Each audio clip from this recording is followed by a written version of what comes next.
G'day and welcome back to Stiffy's Workshop. Today I'm going to be taking apart this Carby and cleaning it out. So this is off my second Postie bike and I've been having some running issues, demonstrating the choke function. So that's the choke there, and then I've got my main jet adjustment, and then the little screw that you can kind of see in there, that's for the idle adjustment. That's where the petcock goes, so the one that adjusts the fuel intake, the fuel tap, so you can turn the fuel on and off. And yeah, that's how that one works. So to start off with, I'm going to take the bottom of it apart. There's basically two Phillips head screws holding the bottom section on. So they're just with a standard Phillips head. Rip those out. And I've given it a bit of a clean already, so like get the loose dust and dirt off it, just to sort of save me some extra cleaning. You know, the idea is to get as clean as possible. So I haven't polished or anything like that, but I've got all the loose stuff off, and that's just going to stop. Minimise the chance of stuff getting caught in there. As a system, it is designed to, be able to cope with a bit of dust and that sort of thing. So you don't need to use like a clean room, but every little bit helps. So that's what we're doing here. And thankfully, none of mine are seized or have the heads damaged. So if you had, damaged heads on the screws, you'd want to replace them. Otherwise, next time you're not going to get into it. Although maybe you just replace the whole carby. I think they're like $30. Now looking in there, it's all looking pretty terrible. There's heaps of dirt and muck. You can see that on the paper towel as well. It's just sort of gone on there. So there is heaps of rubbish in this carby, which was explaining why I was really bogging down under high throttle, just because it wasn't getting the fuel that it needed. You can sort of see there all that rubbish is coming out straight away. The last one I did of these had hardly anything, and that was still enough to cause problems. So you can certainly imagine that the level of contamination just in the fuel bowl. So that's gone through the filter. That's what's actually got past the filter, and you can imagine how that's not going to be helping things working very well. So right now what I'm taking off is the filter housing. So it's a very small filter in these bikes, very small bikes as well, but it is nice they included a filter. For the mileage these bikes use, they really do need some sort of fuel filtering. I think I was supposed to be retiring him, shortly after 20,000 kilometres. So in that time period, you're going to be chugging through a fair bit of petrol, and there's always going to be contaminants. So looking in the bottom of the fuel filter, it's kind of hard to see because it's so dark, but it's just absolutely full of rubbish. There's like a handful of it. Yeah, just clods of it. And even the filter's got heaps of rubbish all over it. So there's no surprise. Yeah, even look at the bottom of the carby there, just full of rubbish. So it's a good thing we're cleaning this, not trying to get frustrated trying to tune anything, because it's just never going to work. So that's what motivated me to take it apart, was the fact that it wasn't tuning properly. So if you are having heaps of trouble tuning your Postie bike, or probably any motorbike really, the first point of call, don't take the engine apart, take the carby apart, and go right through that and make it clean and look right. And you can do heaps of modification and stuff like that with changing jet sizes, and I kind of go into that in some of my other videos in terms of what the function of those parts are. But this is literally just a stripped down rebuild. So what I've done is remove the pin there from the float, and that's the float. So that lives inside the carby and maintains a particular fuel level.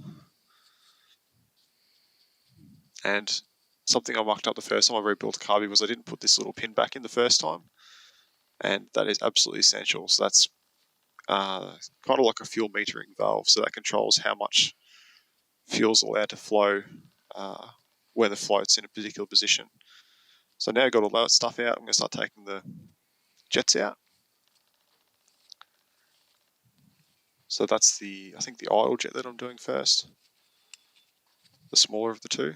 There we go. So there's idle jet, and it has some really small little holes in it. So those tiny little holes, and hopefully we focus. There you go, focus. All those little holes can get blocked really easily, and that's going to impact how your motorbike idles.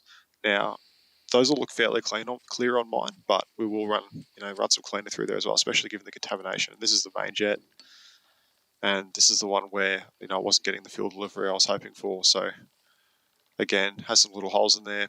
Maybe some of them are blocked, or maybe there's something else going on, but they all looked a little bit little bit blocked on this bike. So whip that out. Now removing a couple of the screws. So this particular one is the idle metering screw. So this will adjust sort of fuel delivery at idle. And because it says fuel rushing past it, you want to be cleaning out the passageways as well as the end of the needle. So we're always taking that out. No point leaving it in. You see it's got a little spring there as well. So, you know, if you've got heaps of crud in there as well, it's going to make it hard to adjust. You can just see on the end there, you know, a little bit of sort of resiny sort of coating on there, which is typical after having, you know, fuel, you know, of unknown quantity sort of on there. And have a look at the rest of it. It's all looking pretty good. So from here, get your carb cleaner. Throttle body or carb cleaner is the ticket.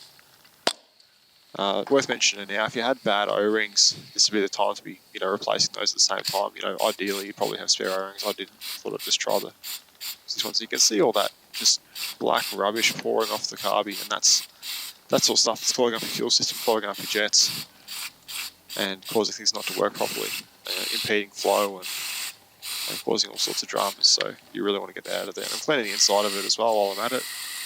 Just cleaning all sort of internal surfaces. Because, you know, dust and rubbish is going to wear out your engine faster as well if you get that, you know, through your engine. That's worth mentioning. I'm wearing the nitrile gloves. The carb cleaner won't go through them straight away, but it will attack the gloves. So you will see me changing my gloves periodically during this cleaning process, just because I don't really want to get carb cleaner over my hands. It's not very healthy for your skin. It won't soak through the gloves until, you know, for a while. So if you change your gloves regularly, then that's fine. If you're cautious, you know, if you're really worried about it, you could double glove as well.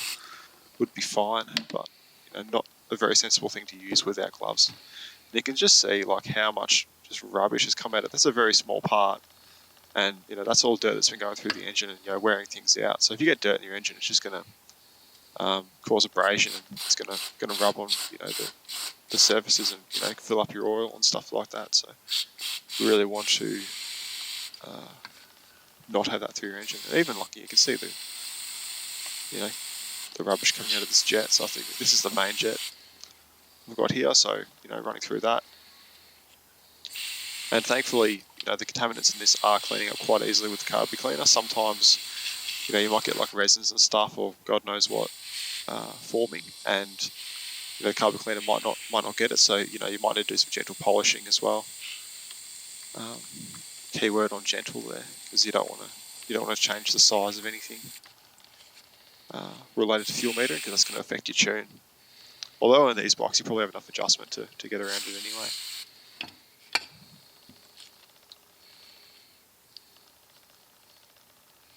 And this is that idle screw needle I was discussing before. So you can see I've cleaned it with the spring on, and then I was cleaning with the spring off as well. Just try to get it as clean as possible. And I've got it on a clean bed of, there you go, you can see that rubbish in there. Just absolutely loaded. Yeah, just heaps. Amazing the bike was running at all with that much rubbish in there. And that's the other thing, like, you know, as these bikes age, they're going to start rusting the fuel tanks, and you're going to end up with crud in there. So, you know, periodically you might want to run the bike, you know, pretty close to low, and then just dab up, you know, all the rubbish out of the fuel tank as well. You know, you can chuck some shop towel into the fuel tank with a pair of long needle nose pliers, something like that. Just mop up all the rubbish in the bottom of it, like all the scale and, you know, bits of dirt and that sort of thing. Especially if you're using, you know, jerry cans with, you know, whatever fuel in them. You know, it's like they're pretty robust bikes. They run on most things, but and, you know, this kind of demonstrates it. But you do need to make sure that they're nice and clean internally in the carby, because it's just not going to work otherwise. Especially if it's been sitting for a while. I'm just trying to get all the rubbish off this filter. You can get replacement ones, but I'm just reusing mine.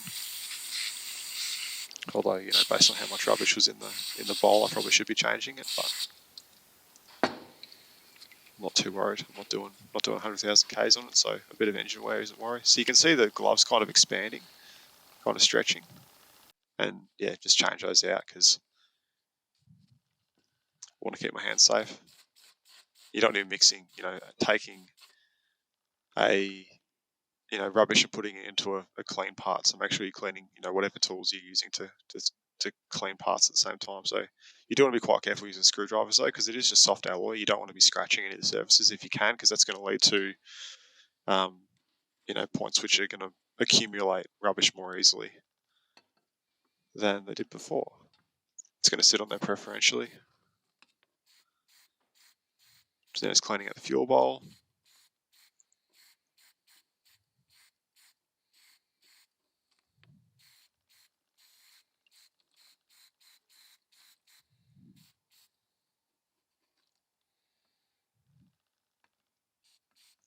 I'm not exactly sure what this section's for. It does have a screw in it normally.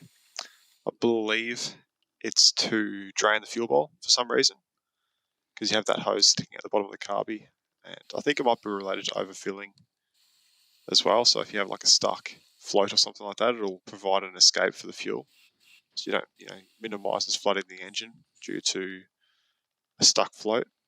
So if the float was stuck down, just keep pouring fuel in, and that can lead to problems because the fuel level goes too high and it just starts, you're basically just dumping fuel straight into the engine, and then you can hydraulic stuff, and it's just all a bad time. But you want to make sure all those, there's several passages through that section, so you want to make sure they're all clean. And that's the screw for that kind of drain cock, I suppose you call it. I'm sure it has a technical term. And just clean the float. It probably doesn't need cleaning, but may as well while we're in there. Might have a light layer on it, but the float looked very clean.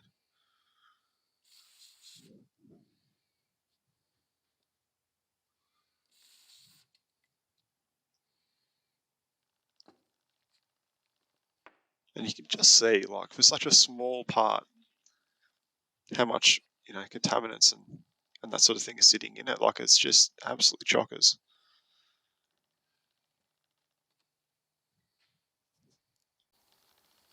Right, so back into the reassembly, got some fresh paper towel down. So, assembly is literally just the reverse of disassembly, and the term gets thrown around a lot, but if you just put it together the way you took it apart, then it's going to work at least as well as when you took it apart. And in my case, that'd probably be a bit disappointing. I'd probably want it to work better than that, but you're on the right track. So it's kind of the idea of changing the smallest number of variables. Haven't changed the performance level of the engine, haven't changed cams or anything like that, and for all intents and purposes, it should work with the stock jets.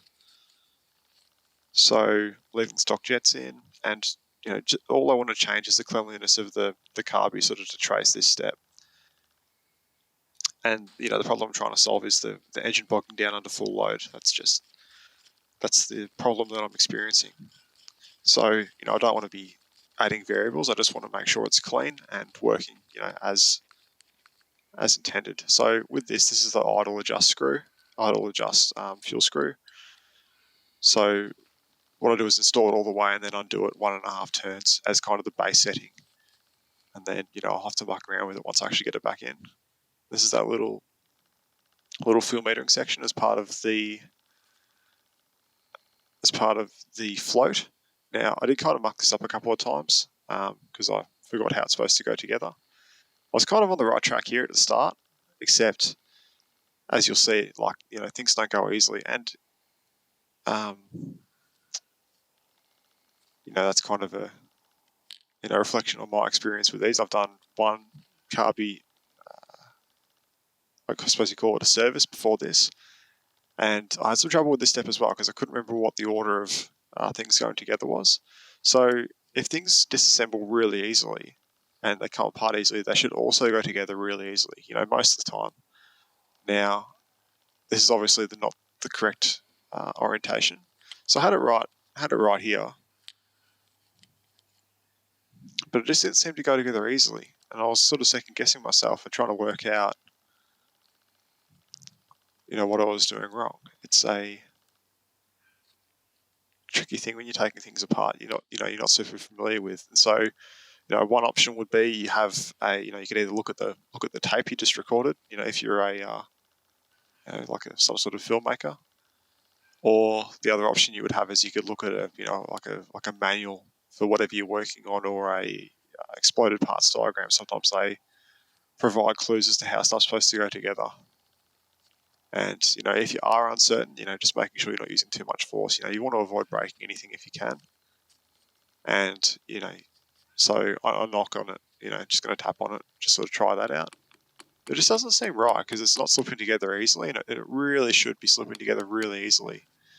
So, and, things just don't look quite right. It all looks a bit high, and that kind of provides a clue in itself. It's like, oh, okay, that's a bit high.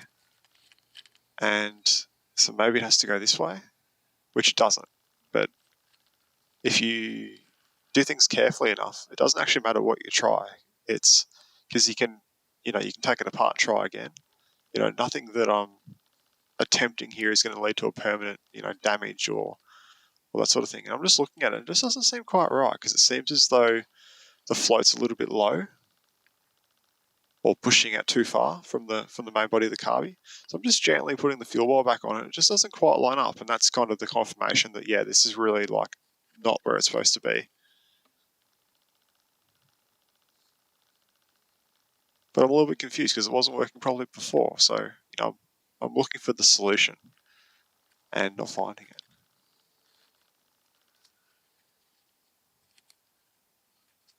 So, kind of go back to first principles. So take a step back, think about what's going on.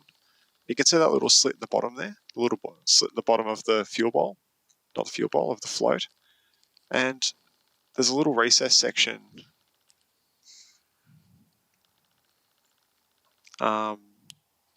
also on that needle.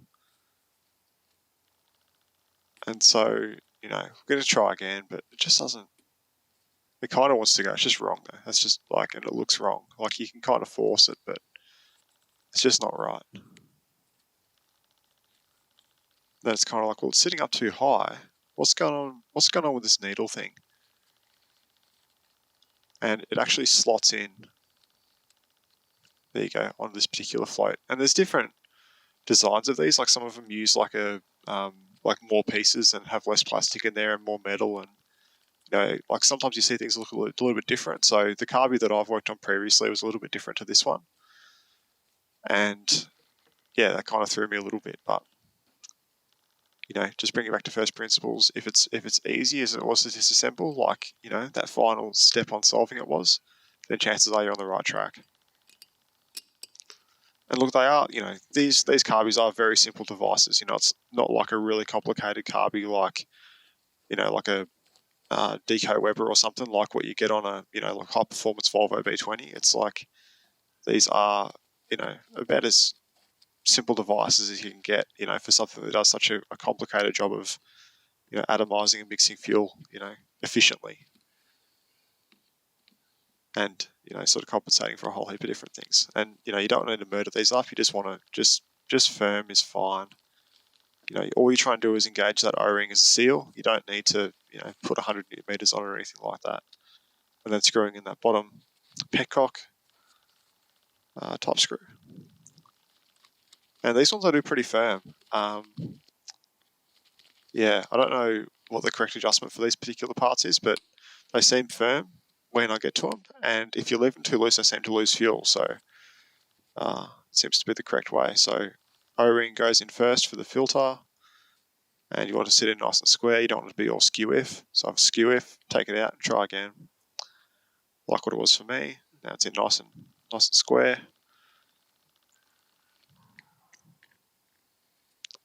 There you go. Make sure you got all your O-rings in as well.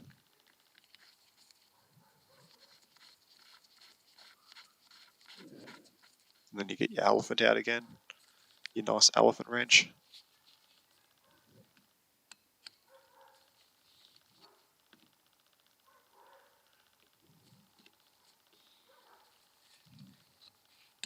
I'm sure there's other compatible brands of wrench, but I use the elephant.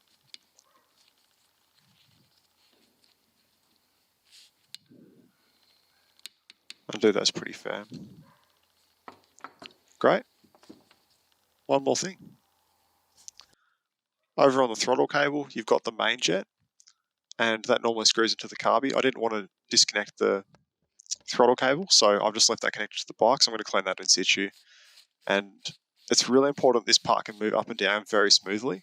So if there's contaminants and carbon and rubbish over this sort of pipe section, or if there's rubbish on the needle, then you're going to run into dramas. So just gentle cleaning. You don't use like a wire brush or anything like that. You can just see like only a small amount of rubbish on there, and narrow away. So that's looking really good.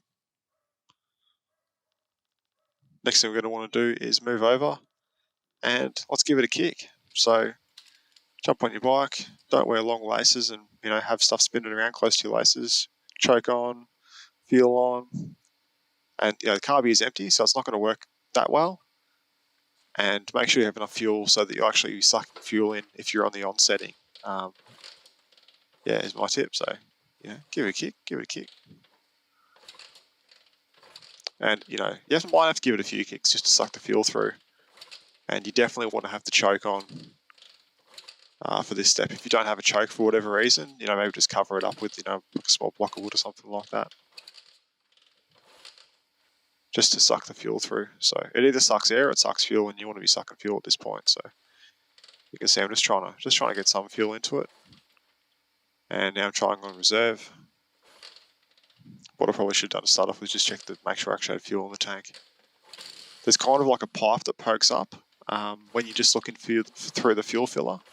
And if that pipe's out in the air, then you're going to have to be on reserve. So I had a little bit too little fuel in mine. And, I'm trying back onto the standard on position for the fuel. And nothing's really working for us. So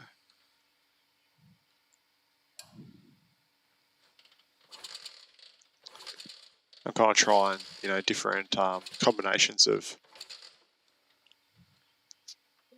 throttle settings, and also trying different idle fuel mixture settings.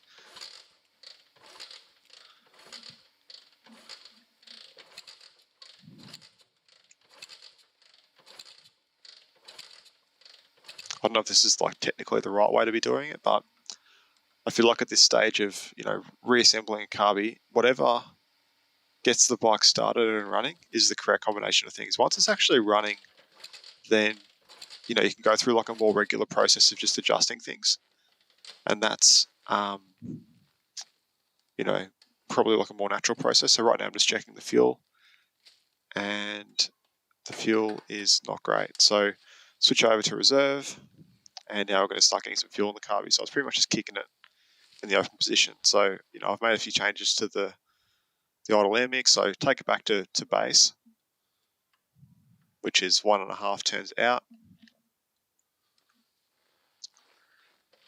Give her a kick. And I am manipulating the throttle a bit at the same time. There we go, a bit of a run. Success.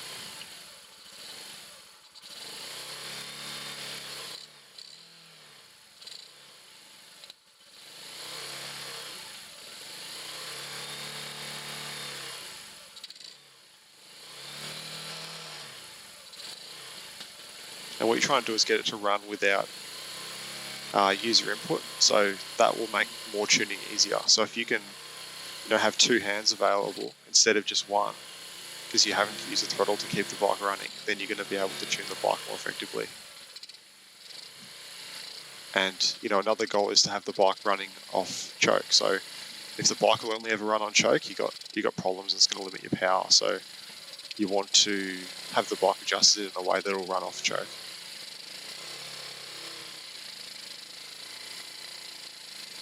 And conversely, if you don't have to use choke to start it, it's probably not adjusted correctly either. It's probably way too rich.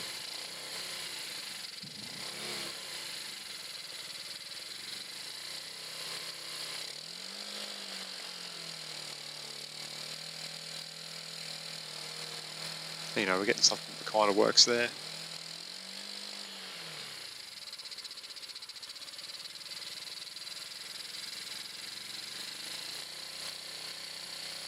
And I've got a bit more adjustment to play with and that sort of thing, but we're definitely in the ballpark.